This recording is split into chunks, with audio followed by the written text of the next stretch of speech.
Jadi harta, tahta, kata cinta, kata agim itu dijemput karena kita sudah dapat dari Allah dalam Lauhul Mahfuz dan catat. Tinggal jemput aja dengan energi yang kita bisa lakukan. Maka setelah kita dapat hasil menjemput itu, maka bagikan ke sesama yang membutuhkan agar menjadi sumber kemuliaan kita, akhirnya membuat kita bahagia dunia dan akhirat. Oke, baik. Judul kita hari ini, jadi parenting di era digital. Jadi bagaimana mendidik anak di era digital. Tapi mohon maaf sekalian, mungkin di ruangan ini yang paham digitalnya bisa ada yang lebih hebat dari saya, bisa jadi. Tapi saya yang akan janjikan kepada Anda semua di sini adalah fokus nanti ke Steven ya. Bagaimana Steven menjadi jawaban agar di era digital ini tidak terganggu kita. Oke ya. Jadi subjudulnya adalah beda anak, beda perlakuan sesuai dengan bakat alami atau sesuai dengan Stevennya sebenarnya gitu. Karena setiap orang punya bakat alami. Ya. Bakat alami itu apa bedanya dengan bakat yang bukan alami? Alami sampai meninggal pun masih tetap itu bakatnya. Ada yang terkembangkan karena dilatih, karena digali, ada yang enggak. Jadi namanya bakat alami itu menjadi kompetensi, menjadi kemampuan kalau digali dan dilatih. Kalau nggak digali dan dilatih maka tidak akan bisa terkubur bersama-sama mayat kita di kuburan. Ya, oleh karena itu hari ini saya ingin tunjukkan pada Anda, setiap orang punya bakat alami. Bakat alami lah kita yang fokuskan untuk dilatih. Baik. Nah, sekalian, ternyata pada era sekarang salah satu digital kenapa menjadi isu yang luar biasa karena ternyata mempengaruhi juga jadi pada cita-cita anak. Cita-cita anak zaman now ini ada yang pengen jadi YouTuber loh. Ya betul nggak? Ibu pernah nanya kan dari anak-anaknya, ada nggak banyak kamu yang pengen jadi YouTuber? Ada banyak. Nah, Juga. iya kan? Jadi sekarang udah beda tuh, anak-anak pengen jadi YouTuber karena dulu mungkin terbatas impiannya hanya jadi dokter, jadi insinyur, jadi pilot itu doang kan. Sekarang banyak banget termasuk YouTuber pun menawarkan, oh bisa hidup juga sebagai seorang YouTuber, betul gak? Kalau dalam Steven profesi apanya boleh aja, yang penting nanti ujungnya bagaimana jadi ridha Allah. Apapun jadi takdir kan? Nah takdir ini proses bagaimana Allah jadi ridha, itu intinya. Semalam saya nonton, saya lupa namanya baru karena diwawancara sama Refika Harun. Saya memang penggemar Refika Harun, ini wawancara anak muda bu, yang usianya 19 tahunan. Ternyata beliau adalah, mungkin teman-teman yang muda hafal ya, yang TikToker yang suka dakwah. Siapa namanya? Orang mana? Orang Madura? Aduh siapa? Dia Habib ternyata, cakep anaknya masih muda, dan ternyata dia memilih dakwah di situ pak. Maksud saya, nggak apa-apa. Main TikTok juga, main YouTube juga, dia kepentingan buat dakwah gitu maksud saya. Kan nggak masalah jadi YouTuber. Tapi bagaimana YouTuber yang syar'i dan sebagainya. Oke, ada dan bagus sekali ya.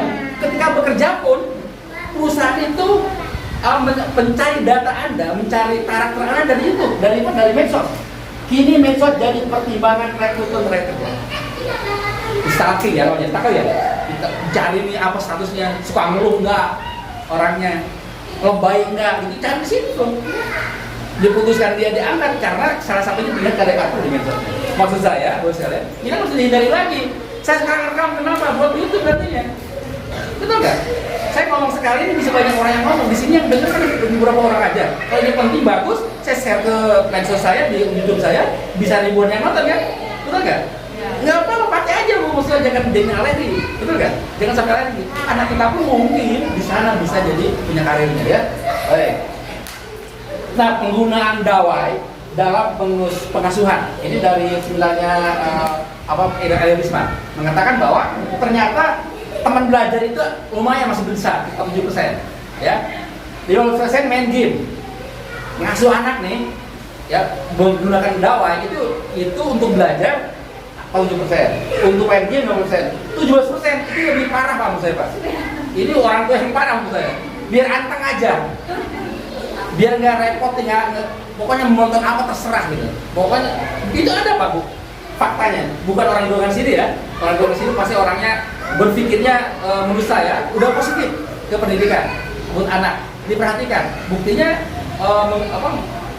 waktu yang liburan ini energi datang ke sini untuk belajar karena nggak mungkin kayak begini kan, membiarkan anak main gawai biar anteng, nggak ada manfaat apa-apa. Yang lainnya mungkin atensi macam-macam, misalnya dia ngajarin bisnis dan sebagainya, ya pakai akun bisnis dan sebagainya, itu yang lain-lainnya. Tapi yang mau saya tunjuk pada Anda angka 70% itu menggunakan gadget untuk membuat mengabaikan apapun yang penting ada api. Itu luar biasa angkanya ya. Tapi jangan parno sekalian. ML itu apa sih? Si ibu panik dan berusaha untuk menjawab dengan sangat hati-hati. Ibunya lantas menjelaskan, gini loh nak, ML itu adalah pekerjaan dua orang dewasa yang saling mencintai, di mana mereka harus menikah dulu, kemudian juga harus mempunyai rencana bagaimana nanti kalau punya anak dan lain sebagainya dan lain sebagainya. Contohnya seperti ibu inilah nak, ibu sudah melalui itu semua dan sudah berhak melakukan ML itu tadi. Tapi ngomong-ngomong, kok kamu tiba-tiba bertanya soal ML? Kenapa? Tahu dari mana nak? Si anak dengan polos menjawab, ini loh mak, di kemasan aqua itu ada tulisan 600 ml. Jangan parno ya. Ada kalau anak itu menjadi sesuatu istilah-istilah yang aneh, jangan parno. Jangan dari dia gitu. Itu kan? Belum tentu kan? Kita udah repot menerangkan ML itu apa, ternyata gitu loh. Saya lihat dia ngelasin botol kemasan ada 600 ml ya. Terus saya lihat jangan masuk gitu ya, jangan parno. Walaupun memang ada bahayanya namanya di digital, jangan parno. Ya, jangan parno ya. Paranoid jangan ya. Nah, udah belum apa namanya? Ya ponselnya, terutama YouTube-nya yang nggak ponsel orang dibuat aman, udah belum? Kalau yang belum, sekarang angkat aja HP-nya bu. Ya, HP-nya dilihat di pengaturannya, dicari ini umum, diaktifkan kode terbatasnya. Biar anak pun nanti nonton, tidak akan ada iklan apapun yang negatif, bahkan komen pun dinonaktifkan. Ya, jadi pastikan ini salah satu aja pengaturannya ya. Pastikan salah satu di pengaturannya biar kita jangan nggak parno, ya nggak parno. Oh nanti anak nonton apa? Ini aja bu. Karena baru sekalian namanya teknologi itu dibuat sama orang pinter bukan bodoh, punya visi ke depan juga. Pasti di samping sesuatu yang dia kembangkan dia ada pengamannya, pasti. YouTube apa ada pengamannya, nggak mungkin nggak. Misalnya kalau ada konten anak-anak pasti komentarnya nggak ada tuh bu.